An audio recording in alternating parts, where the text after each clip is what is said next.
তোমার ডাক্তারের কাছে নিয়ে যাই। আম্মা আপনার পোলা কে আইব না? আমি ওর ফোন দিছিলাম, কইলো আমার কি কইছে আপনার পোলা? শহরে নাই অনেক জ্যাম, ঈদের ছুটিতে সব লোকজন গ্রামে বাড়ি যাইতেছে, তাই সরকার থেকে অনেক ডিউটি বাড়াই দিছে। বৌমা হইতে পারব না। কি করলেন আম্মা? কি করলেন আপনি?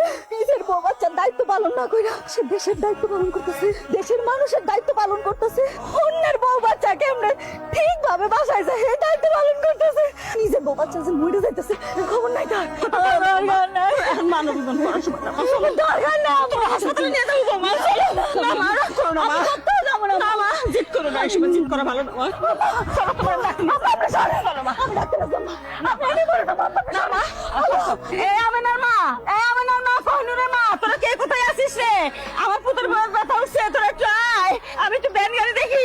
একটু থাকো মা, আমি যাবো আর আসবো, একটু আসতেছি। হ্যালো মা, এখন কি অবস্থা? অবস্থা বেশি ভালো না বাজান, আমি ওরে ভর্তি করে যে নিচে ওষুধ আনতে আইছিলাম, তুই তাড়াতাড়ি চলে আয় বাজান। মা, আমার কবিতাটা তুমি দেখে রাখো বুঝছো। আমি দরখাস্ত দিছি ছুটির লেখা, কিন্তু কালকে তো ঈদ, সবাই বাড়িতে যাইতেছে, সেই জন্য ট্রাফিকের দায়িত্ব পালন করতেছি। মা তুমি কিন্তু আমার কবিতাটা দেখে রাখো মা। কোনো চিন্তা করিস না, আমি সব দেখতেছি। তুই খালি আল্লাহর কাছে দোয়া কর, সহি সালামতে দুইজন দুইখানে জানি হয়, আর আমার জন্য দোয়া কর বাজান, বেশি বেশি করে। রাহি বাজান। কি ব্যাপার মা, ফোনটা ধরতেছে না কি লিগা? কি ব্যাপার মা, আমি তোমার ফোন দিতেছি, তুমি ফোনটা ধরতেছো না কি লিগা? আমার কবিতার কি অবস্থা কো? আরে ভাই জান না আপনি মা, আমার কবিতার কি অবস্থা? মা আমি তো ছুটি পাই নাই মা। আরে জান না রে ভাই, তো আমার কবিতার কি অবস্থা? আমার বাচ্চা কেমন আছে মা? তোরে আমি কেমনি কমু, আমি আমার টানা নাই বাজান, আমি তোর হয়ে গেছে বাজান, কবিতা নাই।